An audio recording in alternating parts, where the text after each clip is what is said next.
ಸ್ನೇಹಿತರು ಅಂದ್ರೆ ನನ್ನ ಮಗನ ಎದ್ದಿದ್ದಾಗ ಬಂದೆ ಅಣ್ಣ ಆ ಥರ ನನ್ನ ಮಗಳ ಥರ ತಮ್ಮ ನನ್ನಿಂದ 10 ವರ್ಷ ಸಣ್ಣ ಅವನು ವಾಲ್ಮೀಕಿ ಸಮಾಜ ಸೇವೆ.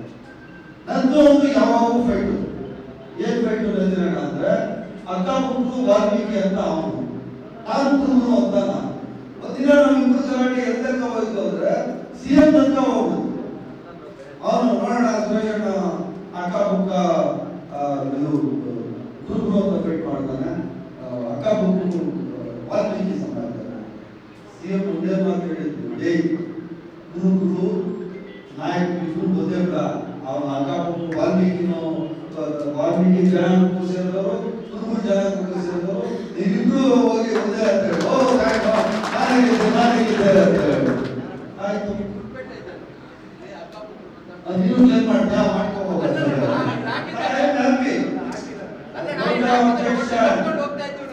ಅಬ್ಜೆಕ್ಷನ್ ಇಲ್ಲ. ಓಕೆ, ನಾನು ಸಿಎಂ ಮುಂದೆ ಸಿಎಂ ಹೇಳಿದ್ರೆ ಇಬ್ರು ಜಗಳ ಆಡ್ತಿಲ್ಲ, ಇಬ್ರು ಹೌದು ವಾಲ್ಮೀಕಿ ಸರಿ ಬಿಡೋದು. ಈ ತರ ನಮ್ಗೆ ವಾಲ್ಮೀಕಿ ಸಮಾಜಕ್ಕೆ ಉತ್ತರ ಕರ್ನಾಟಕದಲ್ಲಿ ಈ ಕಮ್ಮಿ ಶಾಂತ ಸಂಖ್ಯೆ ಇರೋದು. ಉತ್ತರ ಕರ್ನಾಟಕದಲ್ಲಿ ಊರಲ್ಲಿ 2 ಜನಾಂಗ 300 ಜನಾಂಗ ಇರ್ತದೆ.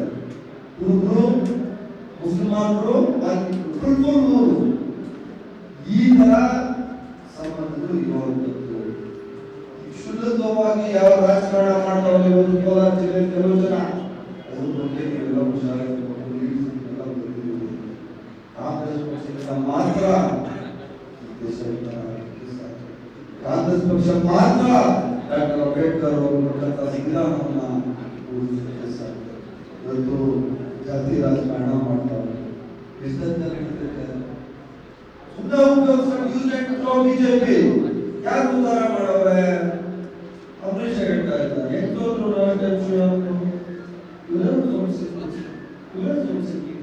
ಬರೀ ಅದಕ್ಕೆ ಒಬ್ಬ ಪ್ರಭಾವಿ ಕೂಡ ಕೊಟ್ಬಿಟ್ಟು ಕಾಂಗ್ರೆಸ್ ಎದುರಿಸ್ಬಿಟ್ಟು ಅಂಬರೀಷ್ ಮಾಡಿದ್ದಾರೆ. ಇವತ್ತು ಅತಿ ಮಹತ್ವಪೂರ್ಣ ಖಾತೆ ರಾಜ್ಯದಲ್ಲಿರೋದು PWD ಲೋಕೋಪಯೋಗಿ ಇಲಾಖೆ. ಯಾರತ್ರ ಇರೋದು? ಸತೀಶ್ ಜಾರಕಿಹೊಳಿ. ಸತೀಶ್ ಅಣ್ಣ ಹತ್ರ ಇರೋದು ಆ ಖಾತೆ. ಸತೀಶ್ ಅಣ್ಣ ಅತ್ಯಂತ ಯಶಸ್ವಿಯಾಗಿ ಆ ಖಾತೆಯನ್ನ ನಿರ್ವಹಣೆ ಮಾಡ್ತಾ ಇದ್ದಾರೆ. ಅವರೆಲ್ಲರೂ ನಮ್ಮ ರಾಜ್ಯದವರು ಸಹಕಾರಕ ಅದು ಬಹಳ ಮಹತ್ವಪೂರ್ಣ ಅಂತ ಮಾತನಾಡುತ್ತೆ. ನಮ್ಮ ರಾಜ್ಯದವರಿಗೆ ಕಾಂಗ್ರೆಸ್ ಪಕ್ಷ ಕೊಟ್ಟಿದೆ, ಸಿದ್ದರಾಮಯ್ಯ ಕೊಟ್ಟಿದ್ದಾರೆ. 3 ಯುವಜನ ಮತ್ತು ಏರ್ಪೋರ್ಟ್ ಎಲ್ಲ ಬರೋದು ನಮ್ಮ ನಾಗೇಂದ್ರ. ನಾನು ಮಾಮ ಅಂತ ಮಾತಾಡೋದು ಎಲ್ಲರಿಗೂ ಆಶ್ಚರ್ಯ ಇಲ್ಲ. ಏನೋ ಮಾಮ ನಾಗೇಂದ್ರ ಇಟ್ಕೊಂಡ ಮಾಮ ಅಂದ್ರೆ ಮಾಮ ಇಟ್ಕೊಂಡ ಮಾಮ ಹೊಸ ಮಾಮ ಏನೋ ಮಾಮ ಹೌದ್ರಿ ಸಂಬಂಧಗಳೇ. ನಾನು ಮಾಮ ಅಂತಾರೆ ಮಾತಾಡೋದು 15 ವರ್ಷದಲ್ಲಿ ಅನೇಕ ಮಾಮ ಇಟ್ಕೊಂಡ ಮಾಮ ಏ ಮಾಮ ಅಂತಿ ಮಾಮ ಇಟ್ಕೊಂಡ ಮಾಮ ಬಿಡೋ ಹೊತ್ತು ಮಾಮ ಅಂದ್ಬಿಟ್ಟು ಅಂತ ಇದು ಇದಲ್ವಾ ಬಳ್ಳಾರಿ ಭಾಷೆ. ನಾನು ಹೇಳ್ತಾರೆ ಈ ತರ ವೈಯಕ್ತಿಕವಾಗಿ ಕಾಂಗ್ರೆಸ್ ಪಕ್ಷಕ್ಕೆ ಒಟ್ಟಿಗೆ ನಾಯಕ ಸಮಾಜ ಸೇರ್ಕೊಂಡಿರೋದು, ನಮ್ಮೊಟ್ಟಿಗೆ ವೈಯಕ್ತಿಕವಾಗಿ ಸಂಬಂಧಗಳು ನಮ್ದು ಇದು ಇರಬೇಕು.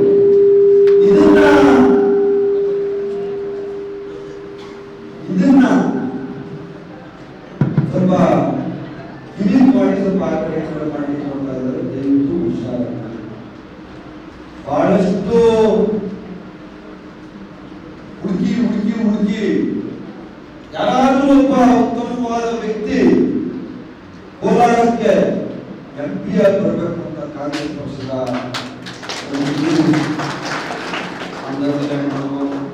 ಮಾನ್ಯರು ಬಂಧು, ನಾನು, ನಮ್ಮ ಸುಧಾಕರ, ನಮ್ಮ ನಾರಾಯಣ ಸೋಮಣ್ಣ, ನಮ್ಮ ಮಾಲೂರು ನಂಜೇಗೌಡಣ್ಣ, ನಮ್ಮ ಅಭ್ಯರ್ಥಿಗಳು ಊಟರ ಅವೆಲ್ಲ ಸೇರಿ ಯಾರು ಒಳ್ಳೆಯವರು, ಯಾರು ಅಂತ ಹುಡುಗಿ ಹುಡುಗಿ ಕೊನೆಗೆ ನಮಗೆ ಅತ್ಯಂತ ಉತ್ತಮವಾದ ವ್ಯಕ್ತಿ ಸಿಗ್ತಾನೆ ಅಂತ ನೋಡ್ತಾ ಇದ್ದಾರೆ. ನಿಜವಾಗ್ಲೂ ನಾವು ಹಂಚಿದಕ್ಕಿಂತ ಒಳ್ಳೆ ವ್ಯಕ್ತಿ ಹಂಚಿದ್ದಾರೆ ನಮ್ಮ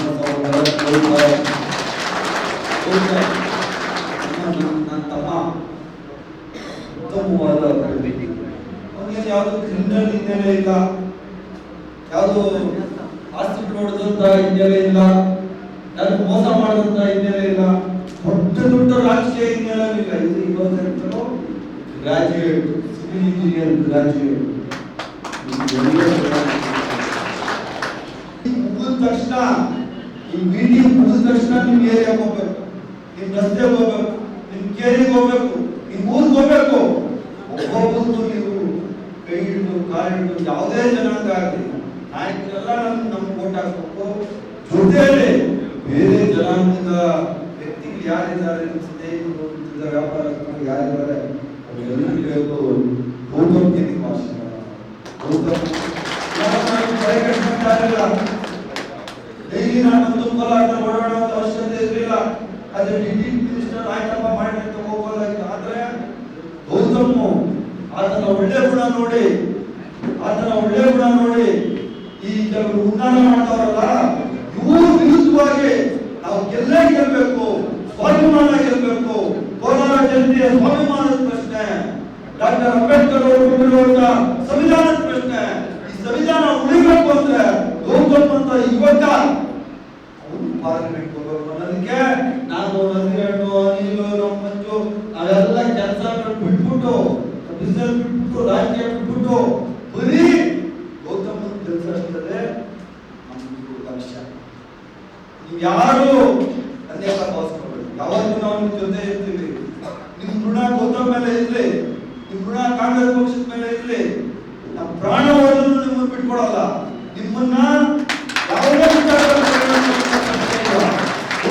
ಎಂಪಿ ಆದ್ರೆ ಗೌತಮ್, ನಾನು, ಮಂಜು, ನದಿರಣ್ಣ, ಅನಿಲು ನಿಮ್ ಋಣ ತೀರಿಸುವಂತ ಕೆಲಸ ಮಾಡಿ. ನಿಮ್ ಋಣ ತೀರಿಸೋ, ನಿಮ್ ಋಣದ ಮೇಲೆ ಇಟ್ಕೊಳ್ಳಲ್ಲ. ನೀವು ಒಂದ್ ಸತಿ ಬಹಳಷ್ಟು ಜನ ನೀವು ಆಶೀರ್ವಾದ ಮಾಡಿದ್ದೀರಿ. ಈ ಸತಿ ಕಾಂಗ್ರೆಸ್ ಪಕ್ಷ ನಾನು ಕೈ ಮುಗಿದು ನಿಮ್ಮನ್ನು ಕೇಳ್ಕೊತಾ ಇದ್ದೀನಿ. ಗೌತಮ್ ಪಾರ್ಲಿಮೆಂಟ್ ಕಳಿಸಿ, ಆಮೇಲೆ ನೋಡಿ ನಾನು ಮಂತ್ರಿಯಾಗಿ ಹೇಳ್ತೀನಿ. ಯಾವತ್ತೂ ನಿಮ್ ಕಡೆ ಮಾತಿಲ್ಲ. ಇಷ್ಟು ಮಾತುಗಳನ್ನ ನಾನು ಹೇಳ್ತಾ ಇದ್ದೀನಿ. ಇನ್ನು ಸರ್ಕಾರಿ ಯೋಜನೆಗಳ ಬಗ್ಗೆ ನಿಮ್ಗೆ ಗೊತ್ತೈತೆ.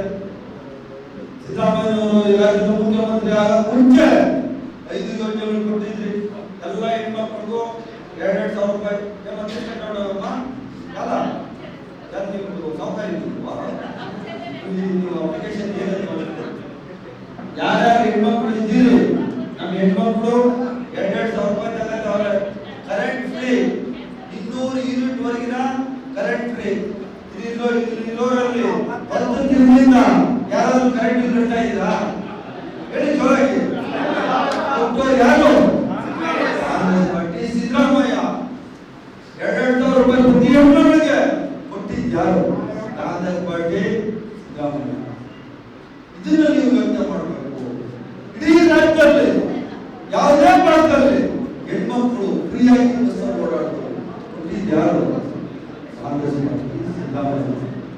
5 ಕೆಜಿ ಅಕ್ಕಿ ಇರ್ಲಿ, 5 ಕೆಜಿ ಅಕ್ಕಿ ಹಣ ನಿಮ್ಮ ಅಕೌಂಟ್ಗೆ ಯಾರು ಕೊಡ್ತಾರೆ? ಸಿದ್ದರಾಮಯ್ಯ. ಡಿಗ್ರಿ ಓದೋರು 3,000, ಡಿಪ್ಲೊಮಾ ಓದಿರೋರಿಗೆ 1,500 ಕೊಟ್ಟಿದ್ಯಾರು? ಕಾಂಗ್ರೆಸ್ ಪಾರ್ಟಿ. 100 ರೂಪಾಯಿ ಕೊಟ್ಟು ಪಾಪ ಓದಿದ್ರೆ ಬಿಜೆಪಿ ಅವರು. ದೇವಸ್ಥಾನ ಕಟ್ತೀವಿ, ದೇವಸ್ಥಾನ ಹೊಡಿತೀವಿ, ಅದು ಇದು ಅಂದ್ಕೊಂಡು ಈ ನಮ್ಮ ಬಡ ರಾಜ್ಯ ಈ ಜಾತಿ ವೈಷಮ್ಯ ಕಟ್ಟೋದು ಬಿಟ್ಟು ಇನ್ನೇನಾದ್ರೂ ಡೆವಲಪ್ಮೆಂಟ್ ಮಾಡಿದಾರ? ಯಾವ್ದಾದ್ರು ಒಂದು ಕೆಲಸ ಮಾಡಿದ್ರು? ಯಾವ್ದಾದ್ರು ಒಂದು 10 ಲಕ್ಷ 20 ಲಕ್ಷ ಜನಕ್ಕೆ ಕೆಲಸ ಆಗುವಂತ ಕೆಲಸ ಸಿಗುವಂತದ್ದು ಏನಾದ್ರು ಮಾಡಿದಾರ? ಈ ದೇಶದಲ್ಲಿ ಫ್ಯಾಕ್ಟರಿಗಳು ಕಟ್ಟಿದ್ದು ಕಾಂಗ್ರೆಸ್ ಪಾರ್ಟಿ, ಏರ್ಪೋರ್ಟ್ ಕಟ್ಟಿದ್ದು ಕಾಂಗ್ರೆಸ್ ಪಾರ್ಟಿ, ಹಲವಾರು ಸೇತುವೆಗಳು, ದೊಡ್ಡ ಸೇತುವೆಗಳು ಕಟ್ಟಿದ್ದು ಕಾಂಗ್ರೆಸ್ ಪಾರ್ಟಿ, ಸಾವಿರಾರು ಕಿಲೋಮೀಟರ್ ಹೈವೇಗಳು ಮಾಡಿದ್ದು ಕಾಂಗ್ರೆಸ್ ಪಾರ್ಟಿ, ಲಕ್ಷಾಂತರ ಕೋಟ್ಯಾಂತರ ಉದ್ಯೋಗಗಳನ್ನು ಸೃಷ್ಟಿ ಮಾಡಿದ್ದು Congress party. ITI, HAL, ISRO, ML, BL ಎಲ್ಲ ಕಟ್ಟಿದ್ದು ಯಾರಿಗೆ? ಕಾಂಗ್ರೆಸ್ ಪಾರ್ಟಿ. ಈ ಎಲ್ಲ ಕಟ್ಟಿರೋದನ್ನ ಮಾರ್ಕೊಂಡು ಹೋಗ್ತಾವ್ರೆ. ಇವ್ರು ಮಾರ್ಕೊಂಡು ನೀವು ಓಟ್ ಹಾಕ್ತಿರೋ ಅಥವಾ ಈ ರಾಜ್ಯವನ್ನು ಉದ್ಧಾರ ಮಾಡಿರೋ ಓಟ್ ಹಾಕ್ತಿರೋ? ನೀವೇ ತೀರ್ಮಾನ ಮಾಡಿ. ಜನಗಳ ಕೋಮು ಭಾವನೆಗಳನ್ನು ಕೆರಳಿಸಿ ಅವರಲ್ಲಿ ಇಲ್ಲಿಂದು ವಿಷವನ್ನು ತುಂಬಿ ಇವತ್ತು 2 ಸತಿ ಗೆದ್ದಾಯಿತು. 3ನೇ ಸರಿ ಏನಾದ್ರು ತಪ್ಪು ಮಾಡಿಕೊಂಡ್ರೆ ಈ ದೇಶನ ದೇವರೇ ಕಾಪಾಡ. ಲೋಕಲ್ ಇಶ್ಯೂ ಬರೋದಾದ್ರೆ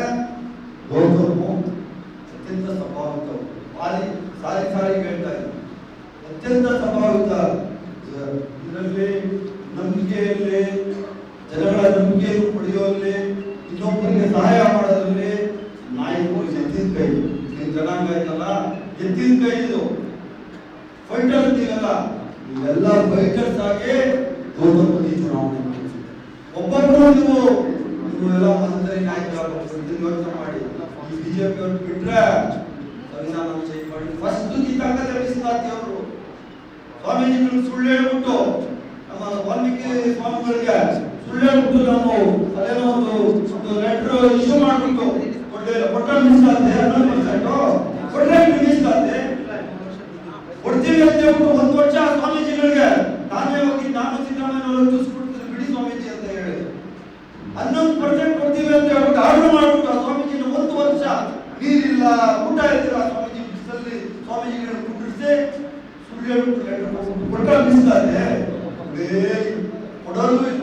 ಏನಾದ್ರೂ ನೀವು ಸಹಾಯ ಮಾಡೋದಿದ್ರೆ ಕಾಂಗ್ರೆಸ್ ಸಿದ್ದರಾಮಯ್ಯ ಅಂತನ ನೀವು ಗಮನ ಇಟ್ಟು ತಿಳ್ಕೊಬೇಕಾಗ್ತದೆ. ಮುಂದಿನ ದಿವಸಗಳಲ್ಲಿ ಪ್ರತಿಯೊಂದು ಮನೆಗೆ ಸೆಂಟ್ರಲ್ ಗವರ್ಮೆಂಟ್ ಇಂದ ಖರ್ಗೆ ಸಾಹೇಬರು ರಾಹುಲ್ ಗಾಂಧಿ ಅವರು ಸೈನ್ ಮಾಡಿ ಗ್ಯಾರಂಟಿ ಕಾರ್ಡ್ ಕೊಟ್ಟಿದ್ದಾರೆ. ಯಾವ ತರ ನಮ್ಮ ವಿಧಾನಸಭಾ ಚುನಾವಣೆಯಲ್ಲಿ ನಾವು ಸೈನ್ ಮಾಡಿಕೊಟ್ಟಿದ್ರಿ, ಸಿದ್ದರಾಮಯ್ಯ ಅವರು ಡಿ ಕೆ ಶಿವಕುಮಾರ್ ಕೊಟ್ಟಿದ್ರು, 2,000 ಬಸ್ ಫ್ರೀ ಎಲ್ಲ ಕೊಟ್ಟಿದ್ರು. ಅದೇ ತರ ರಾಹುಲ್ ಗಾಂಧಿ ಅವರು ಖರ್ಗೆ ಅವರು ಸೈನ್ ಮಾಡಿಕೊಟ್ಟವ್ರೆ. 1 ಲಕ್ಷ ರೂಪಾಯಿ ಒಂದು ತಿಂಗಳು ಕೊಡ್ತೀವಿ ಹೆಣ್ಮಗಳಿಗೆ ಅಂತ. ಅಂದ್ರೆ 8,500 ಪ್ಲಸ್ 2,000.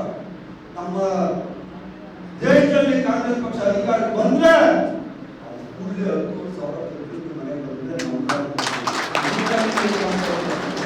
ಏನಾದ್ರೂ ಸಹಾಯ ಮಾಡೋದಿದ್ರೆ ಕಾಂಗ್ರೆಸ್ ಪಕ್ಷ ದಯವಿಟ್ಟು ಗೌತಮ್ ನನ್ನ ಸಹೋದರ ಜೊತೆಗೆ ನಿಮ್ಮೆಲ್ಲ ಸಹೋದರ, ನಿಮ್ಮ ಮನೆ ಮಗ, ನಿಮ್ಮ ಮನೆ ಮಗ ಯಾವಾಗ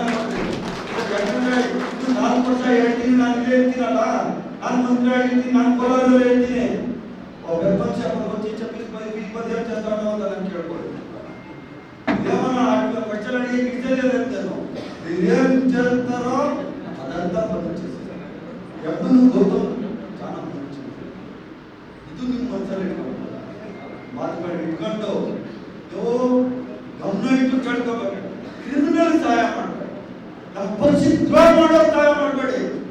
ಕಾಂಗ್ರೆಸ್ ಪಕ್ಷದ ಅನ್ನ ತಿಂದು ಕಾಂಗ್ರೆಸ್ ಪಕ್ಷಕ್ಕೆ ಯಾವನಾದ್ರೂ ಮೋಸ ಮಾಡಿದ್ರೆ ದೇವ್ರು ಒಳ್ಳೇದು ಮಾಡಲ್ಲ, ಅವ್ರಿಗೆ ಬರಬಾರ್ದಾಗ್ತದೆ, ಆಗಬಾರ್ದಾಗ್ತದೆ. ಮುಂದಿನ ದಿವಸದಲ್ಲಿ ಗೊತ್ತಾಗ್ತದೆ. ಆದ್ರಿಂದ ಕಾಂಗ್ರೆಸ್ ಸರ್ಕಾರ, ಸಿದ್ದರಾಮಯ್ಯ ಅವರ ಸರ್ಕಾರ, ಡಿ ಕೆ ಶಿವಕುಮಾರ್ ಅವರ ಸರ್ಕಾರ, ಸತೀಶ್ ಜಾರಕಿಹೊಳಿ ಅವರ ಸರ್ಕಾರ ಯಾವತ್ತೂ ಜೊತೆ ನಿಂತಿದೆ. ಗೌತಮ್ MP ಆಗ್ಬಿಟ್ರೆ ಮಂಜು ಜೊತೆ, ಇನ್ನೊಂದು MLA ಜೊತೆ, ನಜೀರ್ ಜೊತೆ, ನಜೀರ್ ಜೊತೆ, ನನ್ನ ಜೊತೆ ಇನ್ನೊಂದು ಕೈ ಜೋಡಿಸಬೇಕಾಗ್ತದೆ. ಏನ್ ಬೇಕೋ ಕೆಲಸಗಳೆಲ್ಲ ನಾವು ಮಾಡ್ಕೊಡ್ತೀವಿ. ದಯವಿಟ್ಟು ಗೌತಮ್ ನನ್ನ ಮನೆ ಮಕ್ಕಳಾಗಿ ಕರ್ಕೊಂಡು ಪಾರ್ಲಿಮೆಂಟ್ ಜಾಸ್ತಿ ಕಳಿಸಿದೆ ಅಂತ ಹೇಳಿ ಈ ಸಭೆಯಲ್ಲಿ ಭಾಗವಹಿಸಿರುವಂತಹ ನಾಯಕರು, ನಾಯಕ ಸಮಾಜದ ನಾಯಕರಿಗೆ ನನ್ನ ನಮಸ್ಕಾರಗಳು.